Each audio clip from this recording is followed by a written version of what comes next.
Varicose veins కి సరైన చికిత్స కోసం సంప్రదించండి ఎవిస్ హాస్పిటల్. నమస్తే రజిత గారు. నమస్తే ఉషా. ఇల్లీగల్ అఫైర్స్ మనం చాలా ఎక్కువగా చూస్తూ ఉన్నాం.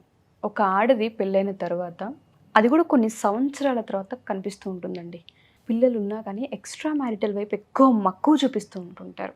మెయిన్ రీజన్స్ ఏంటి అంటారు? అది తప్పు అని తెలిసినప్పటికీ కూడా అదే దారిలో వెళ్తున్నారు అంటే ఇక్కడ రీజన్స్ ఏమై ఉంటాయి అసలు? సో బేసికల్గా చాలా వీడియోస్ చేస్తున్నాం మనం ఈ మధ్య.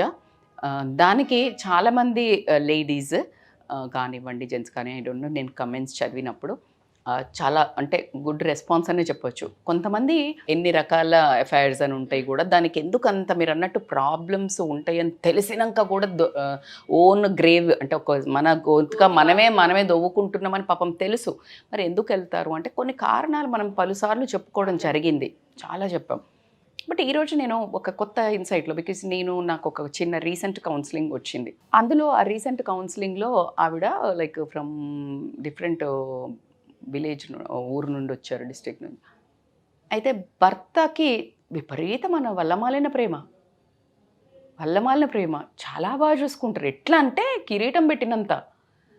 కానీ మొగ అధికారము, మొగ అహంకారము ఎక్కడ చూపించాలి? జనరల్గా మగవాళ్ళు బయట చూపించాలి. నువ్వు రాజు అన్నప్పుడు ఎక్కడ చూపిస్తారంటే బయట చూపిస్తారు. వచ్చిన తర్వాత రాణి దగ్గర ఎలా ఉంటారో, అసలు రాణి మందిరంలోకి రావాలంటే ఆయన అనుమతి తీసుకురావాల్సిన వచ్చిన బ్యాక్గ్రౌండ్ నుంచి, అంటే భార్యని ఆ రకంగా తన ఏకాంతం, అంటే ఏకాంత మందిరంలోకి రాజు రావాలన్నా కూడా దడేలమని రాడు, వస్తున్నా అని చెప్పి పంపిస్తాడు. అప్పుడే శృంగారించుకొని ఆవిడ రెడీ అయ్యి ఆవిడ చలికెత్తలు అట్లా వచ్చి ఆవిడను అంత అటెన్షన్ ఇచ్చి ఆవిడకు అంత రెస్పెక్ట్ ఇచ్చి, దాన్ని రొమాన్స్ అంటారు, దాన్ని శృంగారం అంటారు, దాన్ని వాల్యూ ఇవ్వడం అంటారు. అంటే అక్కడ తనకు అంత ఇవ్వడంతో తను ఎప్పుడైతే నీకు పడక సుఖంకి వచ్చే వరకు ఖచ్చితంగా పూర్తిగా సరెండర్ అవ్వడం జరుగుతుంది. ఇది basic concept of a life. ఇప్పుడున్న మనం జనరల్గా ఈరోజు నాకు ఆమె చెప్పిన ఉద్దేశంలో, నన్ను ఎంతసేపు ఒకటి కిచెన్లో అన్ని వాళ్ళకి బాధ్యతలన్నీ నేను బాగా చేస్తాను, అందుకని తను కూడా భర్తగా నన్ను బాగా చూసుకుంటారు, అంటే అన్ని ఇస్తాడు, అంటే కొట్టడము అట్లంతా ఏం లేవు. కానీ ఫిజికల్ వచ్చే వరకు అది ఒక పనిలాగా, నన్ను ఒక సెక్స్ ఆబ్జెక్ట్ లాగా, భార్య అంటే ఒక దానికి మాత్రమే పనికొస్తుంది, కిచెన్లో అండ్ బెడ్రూమ్లో మాత్రమే పనికొస్తుంది. ఇంకా దారుణం ఏంటంటే, నేను ఇన్ని చేసి అలసిపోయి నా పిల్లలను చదివించుకొని నేను అన్నీ చేసి పడుకున్నాక ఆ టైంకి రాకుండా, అంటే ఇప్పుడు 10ంటికో 9ంటికో బెడ్ ఎక్కుతాం, అప్పుడు కదా కొంచెం ఏమైనా రొమాన్స్ చేసుకోనో కొంచెం ఏదన్నా అనుకుని అట్లా పడుకుంటాం. అలా చేయకుండా ఫోన్ పట్టుకొని టీవీ చూసుకొని అట్లా చాలాసేపు మిడ్ నిద్రలో వచ్చి, అప్పుడు నేను గాఢ నిద్రలో ఉంటే నా కన్సెంట్ కూడా లేకుండా నాతోటి ఈ ఫిజికల్ రిలేషన్ ఎక్స్పెక్ట్ అని కూడా కాదు, జస్ట్ వాళ్ళ పని వాళ్ళు కానిచ్చుకున్నట్టు చేయడం వల్ల నాకు అసలు ఈ జీవితం మీద ఒక విరక్తి అనేది కలిగింది.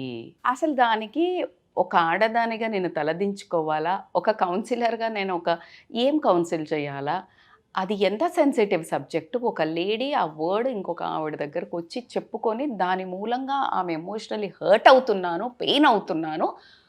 అయితే ఇదే సందర్భంలో ఇప్పుడు నేను ఫిజికల్ బాడీ ఇస్తే నాకు ఇంకొక చోట ఎమోషనల్ సపోర్టు, నాకు కేర్, నాకు ప్రేమ, నన్ను ఆదరించడము, అటెన్షను, నెత్తిన పెట్టుకోవడము, కిరీటం ఇవ్వడము కాకుండా ఇవన్నీ చూస్తున్నప్పుడు అది ఏది ఎక్కువ? ఇప్పుడు నాకు ఫిజికల్ది పెద్ద ఇంపార్టెంట్ కాదు, ఎందుకంటే నాకు కన్సెంట్ లేకుండా చేసేసుకుంటున్నాడు కదా. సో నాకు ఏదైతే కావాలని ఉందో అది లేదు ఈ ఫ్యామిలీ రిలేషన్లో. అంటే మాత్రం ఇప్పుడు కింద ఎమ్మటే రాస్తారు, అయితే మాత్రం బరితెగించి ఎవడిస్తే వాడు పోతుందంటే. అందుకే అంటున్నా, దానికి ఇది మంచి ఇది చెడు అని నేను చెప్పలేము. ఇది మంచి ఇది చెడు అని ఎలా చెప్తాం? ఖచ్చితంగా culture wise not at all correct. మరి ఏ కల్చర్లో రాసి ఉంది? భర్త రేప్ చేయొచ్చు, భర్త భార్యను అలా ఒక సెక్స్ ఆబ్జెక్ట్గా చూడాలి అని ఎక్కడ రాసి ఉంది? మరి మీరే మాట్లాడుతున్నారు ఈ కల్చర్, మేడం మీరు చెడకూడదు కాదమ్మా.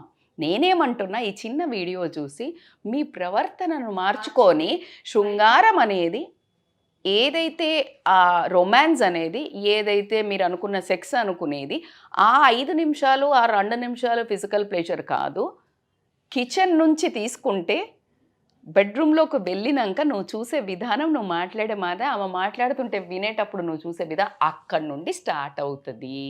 అక్కడి నుండి అసలు రొమాన్స్, సెక్స్ స్టార్ట్ అవుతుంది, స్టార్ట్ అయిపోవాలి. ఇక్కడ బెడ్రూమ్లోకి మాత్రమే వెళ్ళి నువ్వు ముట్టుకొని ఫిజికల్గా పట్టుకొని నువ్వు ఇంకేదో చేసి లైట్లు బంద్ చేసేది కాదురా బాబు. అది అయ్యే వరకు దాని మీద ఒక ఎవర్షన్ వచ్చేసింది. ఇప్పుడు లేడీస్కి చాలామంది ఒక ఏజ్ వచ్చాక కూడా ఇప్పుడు ఏంది ఏజ్ అనే అంత తీసుకొచ్చారు. బేసికల్గా అది కాదు కదా. అసలు ఊరికే కూర్చొని ఇద్దరు కలిసి పక్కన కూర్చొని ఇట్లా పెట్టుకొని ఇట్లా ఒక ఆయన మీద ఇట్లా ఊరికే ఒరిగి ఆ సినిమా చూడటము, TV that is also called as a romance or sex man. అసలు అది ఒక నిమిషమే ఉండిపోద్ది. ఇది ఎంతవరకు ఇస్తుందో ఆ హ్యాపీనెస్, ఆ ప్లెజర్ మీరు చేసి చూసి నాకు కమెంట్ చేయండి. మేడం మీరు మరి డౌటే లేదు, నేను చాలా పర్సనల్గా వెళ్ళి మాట్లాడుతున్నా. ఎందుకంటే ఆ చిన్న ఆ పర్సనల్, ఆ బ్యూటీ ఒక్కటి, ఆ ఎమోషనల్ టచ్ తెలియక ఇప్పుడు నేను వీళ్ళని ఈ సంసారాన్ని పిల్లల్ని కన్నా కదా తెలుసో తెలియక కథ ఇట్లనే పార్టిసిపేట్ చేసిన, పిల్లలు పుట్టినరు వాళ్ళని పెరిగినా ఇక గొడ్డు చాకిరి చేస్తున్నాం. ఈమె గొడ్డు చాకిరి చేస్తుంది, వండా పెట్ట. అది కాదు కదా. అసలు అన్యోన్యమైన బంధం ఏంటిది అని అంటే అసలు రాముడంతటి వాడే ఆ సీతను ఆ అడవిలోకి వెళ్ళినా అసలు వాళ్ళ రొమాన్స్ అంటే వాళ్ళు అలా చూసుకొని అలా పెడుతున్నప్పుడు అసలు ఒక్కొక్కళ్ళని చూసుకుంటుంటే అసలు అద్భుతంగా రచించారంట. వాళ్ళ ఆ శృంగారాన్ని వాళ్ళు రచించిన దాన్ని అసలు ఆమెను చూసుకునే తీరు కానీ ఆవిడ ఆయనకి అసలు అద్భుతం అంటది. అది అసలు మనం నా భూతో నా భవిష్యత్తు.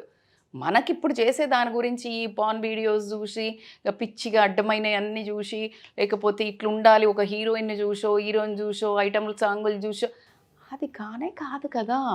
సో ఇవన్నిటిని మీరు ఇట్లా సెక్స్ ఆబ్జెక్ట్గా ఒక లేడీని చూసి మీ భార్యను కూడా అట్లనే చూసే వరకు ఆ భార్యలో ఎమోషన్స్ చచ్చిపోయి ఎమోషనల్గా ఎవరైతే కనెక్ట్ అయ్యి ఇస్తారో విలువను, ఆమెకి నీకు ఫిజికల్ బాడీ ప్రైమరీ, ఆమెకి సెకండరీ. ఎస్, మనిషి ఎమోషనల్గా ఇప్పుడు ఫిజికల్గా పోతేనే చీటింగ్ కాదు, ఇల్లీగల్ అఫైర్స్. ఎమోషనల్గా కనెక్ట్ అయినా కూడా అది చీటింగే. మరి నువ్వు ఎవరు ఛాన్స్ ఇస్తున్నారు? హస్బెండే ఛాన్స్ ఇస్తుంది. అవునా కాదా? ఇప్పుడు నువ్వు హస్బెండ్ కంచె కడతారు రా తల్లి. ఇప్పుడు పొలాలు ఉంటాయి కదా, పొలాల్లో కంచె అంటారు. అంటే ఇట్లా ఒకటి కడతారు. ఎప్పుడు ఇంకొక ఎద్దు ఏమైనా వచ్చే తింటుంది నీ కంచెను, అది వీక్ ఉన్నప్పుడు. అవునా కాదా? ఆ వీక్ ఉన్న కంచె నువ్వు, నీ రిలేషన్ నువ్వు కూడా కాదు. ఆ రిలేషన్లో మరి నువ్వు కావాల్సుకొని ఏ మొగాళ్ళు చెయ్యర్రా బాబా. ఇప్పుడు నేను అందరి మొగాళ్ళకు కూడా చెప్తున్నాను, ఖచ్చితంగా నాకు తెలిసి ఒక 15-20% అహంతోటి ఆ రూడ్గా చేసేవాళ్ళు ఉంటారు. 80%కి అవగాహన లేక, అవగాహనలో మనకేంటి, మనకు అసలు ఇదంతా ఏముండదు, మనం గొడ్డు చాకిరి చేసినామా, పాపం తండ్రులు భర్తలు పోయి సంపాదించుకొచ్చినామా, అసలు ఇక ఆడెవడనో బాస్ని ఇంప్రెస్ చేయడానికి, ఆ లాభాలు బిజినెస్లో కట్టడానికి పెట్టిన ఎనర్జీ ఈ సంసారాన్ని బాగు చేసుకోవడంలో 5% పెట్టకపోవడం వల్ల వచ్చే ప్రాబ్లమ్సే, కాన్సిక్వెన్సెసే. ఎప్పుడైతే భర్త భార్యతోటి అందులో 25-30%, అసలు నన్ను అడిగితే ఆ రేషియో పర్సంటేజ్ ఇటు మార్చి అటు పెడితే ప్రొడక్టివిటీ అంతకంటే ఎక్కువ ఉంటుంది. ఎందుకంటే వెన్ ద పాజిటివ్ అట్మాస్ఫియర్, నీ భార్యకి నువ్వు ఇచ్చే అటెన్షన్ తోటి నీకు ఒక పాజిటివ్ ఎనర్జీ ఇస్తుంది కదా. నువ్వు బయటికి వెళ్ళి చాలా మనకు రాజులు ఇట్లా పెట్టి పంపిస్తారు. ఎందుకంటే ఆమె నిన్ను పంపించేటప్పుడు నా భర్త తిరిగి వస్తాడు, నా భర్త తిరిగి కావాలనే పాజిటివ్ ఎఫర్మేషన్తో పంపిస్తుంది. కాబట్టికే భూప్రపంచంలో ఆమె నీకు ఇచ్చేంత శక్తి, ఆమె నీకు ఇచ్చేంత పవర్ ఎవరు ఇవ్వరు. కాబట్టికే పెళ్ళి కాక ముందుకు తల్లి, పెళ్ళి అయిన తర్వాత భార్య అనే ఎదురురా, బొట్టు పెట్టు, నోట్లోకి పెరుగు చీనీ పెట్టు. ఎందుకు పెట్టారు? బికాజ్ ఆమె నీకు అంకితం అయిపోయింది, ఆమెని మంచి కోరుకుంటుంది, ఆమెకి నువ్వు బాగుండడం అనేది ప్రియారిటీ ఇన్ లైఫ్. నీ ప్రియారిటీ ఏంటి? నీ ప్రియారిటీ ఎంతసేపు బయట వాళ్ళని సాటిస్ఫై చేసి ఉన్న కోపం అంతా తీసుకొచ్చి ఇంట్లో రుద్దడము. ఆ ఇంట్లో రుద్దినప్పుడు ఆమెలో ఉండే నెగిటివిటీ, బాధ, ఎనర్జీ ఎవరి మీద పడుతుంది? ఇండైరెక్ట్గా భర్త మీద పడుతుంది. ఇప్పుడు నువ్వు భార్యకి ఇస్తున్నావు, ఇచ్చినప్పుడు ఆమె ఏం అనకపోవచ్చు బాస్, ఏం అనకపోవచ్చు, కానీ పిల్లల మీద పడుతుంది, అదే ఒక ఏమనకపోవచ్చు, కానీ ఆ ఎనర్జీ, ఆ దుఃఖము, ఆ డిప్రెషను, ఆ స్ట్రెస్ అదంతా నీకు నెగిటివ్గా మారడం జరుగుతుంది. నీకు తెలియకుండా ఆటంకాలు ఎదురవుతుంటాయి. నువ్వు ఉన్న ఎనర్జీని ఈమె మీద పాజిటివ్గా ప్రేమగా పెడితే బ్యూటిఫుల్ కొటేషన్. నువ్వు డబ్బు తీసుకొస్తావు, డబ్బు తింటావా రోజు ప్లేట్లో పెట్టుకొని? అన్నం వండేది ఎవరు? భార్య. నువ్వు ఇల్లు ఇస్తావు, అది హోటల్లాగా ఉంచుతుందా, మంచి గృహంలాగా చేస్తుందా? నువ్వు జస్ట్ కాపురం చేస్తావు, ఆవిడ ఎవరిని ఇస్తుంది? పిల్లల్ని. You are getting my point. నువ్వు ఏమిస్తే ఆమె దానికి 100% ఇస్తుంది. నువ్వు ఇప్పుడు ఏమి ఇస్తున్నావో నువ్వు చూసుకో. నువ్వు కష్టం ఇచ్చినవా 10 times కష్టం ఇస్తుంది. మరి వాలంటీర్గా ఇస్తుందా? ఇయ్యదు. విమెన్ శక్తి అట్లాంటిది boss. She has a energy. నువ్వు చిన్న ఎనర్జీ ఇచ్చావు అంటే నీ కణాలను ఇచ్చావు బేబీకి కోసం. అవును అంటారు, అందుకే నేను లేని నీకు ఎట్లా పుట్టిన రోయ్, బరాబర్ నువ్వు ఇచ్చినావు. నువ్వు 1,00,000 కణాలను పంపించినావు. She used 1 and she created 1 form energy. ఆ ఎనర్జీ బయటకు ప్రపంచంలోకి వచ్చి నీకు చూపిస్తుంది ప్రూఫ్. బాస్ తండ్రి రూపు, నిన్ను తండ్రిని. So it's a big thing. నేను చాలా నాకు చాలా ఎమోషన్ అయిపోతుంది టాపిక్స్లో. ఎందుకంటే అసలు ఓన్లీ భార్య అనగానే ఇల్లు చదువుకోవడానికి పని మనిషిలాగా ఇల్లు పెళ్లి చేసుకోమన్నారు, సెటిల్ అవుతావురా అన్నారు, చేసిన. నువ్వు కుదురుగా తిరగట్లేదు, గుర్రాన్ని ఒక దగ్గర కట్టియాలా, ఒక పాక కావాలా, కట్టిన. It is not at all that. It is purely ఒక అందమైన, ప్రతి ఒక్కళ్ళు అట్లా అందమైన జీవితాన్ని ఎంజాయ్ చేస్తే ఆ పక్కనకి వైబ్స్ మారుతాయి, ఆ పక్కనకి వైబ్స్ మారుతాయి. అందరూ హ్యాపీగా ఉంటే happy society. That is called happy India. అందుకనే మన భారతదేశంలో స్త్రీకి గౌరవం ఇవ్వాలి అని అయ్యే బస్సులలో ఎప్పుడు చిన్నప్పటి నుంచి చూసినాం. స్త్రీకి ఇప్పుడు ఉన్నాయో లేవో నాకు తెలియదు. స్త్రీకి గౌరవించవలను అని పిచ్చిలేసి రాసింది అనుకుంటున్నారా? ఎక్కడన్నుందా? భారతదేశాన్ని ఎందుకు ఉన్నతంగా పెడతారు? ప్రతి ఒక్క దేశంలో వాళ్ళు ఇట్లా ఎందుకు మొక్కుతారు? భారతదేశంకు ఉన్న కల్చర్ ఒకటే word Usha. What is the difference అంటే రెస్పెక్ట్ విమెన్ అనేది ఎక్కడ కంట్రీలలో స్లోగన్ కాదు. విమెన్కి సీట్ ఇవ్వాలన్నది ఏ స్లోగన్లో లేదు. విమెన్ ఇండియాలో ఉన్న వాళ్ళని చేతులెత్తి మొక్కాలని ఎక్కడ లేదు. మనకు వాళ్ళకి తెలుసు విమెన్ని గౌరవిస్తే దేశాన్ని గౌరవిస్తారు అని. అంత చిన్న లాజిక్ మిస్ అయిపోయినాం. ఎందుకు మిస్ అయినాము అంటే ఇప్పుడు ఇక మళ్ళీ నన్ను అండరేమో ఏమనంటే, అందరు సేమ్ అంటున్నారు కదా మేడం, విమెన్ సేమ్ ఎప్పటికీ కాలేరు, ఎట్లయితారు? నేను అట్లా అంటే మేడం మెన్ తక్కువ బరాబర్ చేయను. They have their own way respect. That men can go directly రాత్రి 10ంటికి 12ంటికి 1 గంటకు పోతున్నా ఎవ్వడు బ్యాడ్గా చూడడు, టెన్షన్ లేదు. అదే విమెన్ పోతుంటే ఎంత స్ట్రెస్ క్రియేట్ అవుతుంది. సో ఎవరికి ఆ బ్యూటీ ఉండాలబ్బా. మేము ఎవ్వరం ఎప్పుడు ఎందులో పోటీ పడండి అంటే సక్సెస్ సాధించటంలో, మంచి చేయటంలో, మీ గోల్స్ని బాగా చూడడంలో, తల్లిదండ్రిని ఈక్వల్గా సమానంగా చూడాలని ఇందులో పోటీ పడండి. And don't compare with men and women equally. నేను ఎవరూ ఎక్కువ కాదు, ఇద్దరూ సరి సమానమే, ఇద్దరూ 2 ఎడ్ల బండి. మన భూప్రపంచంలో మంచిగా పంటలు పండాలా మంచిగా అంటే 2 ఎడ్లు ఉంటేనే పండుతుంది. లేదు మేడం 1 ఎద్దు మీద తీసుకెళ్తున్నారు, బట్ వెనక నాగలికి మొత్తం పండ్లు ఉంటాయి కింద అంటే అది కుటుంబం. ఇట్ హ్యాస్ ఇమ్మెన్స్ అసలు ఎగ్జాంపుల్స్ ఐ కెన్ గివ్.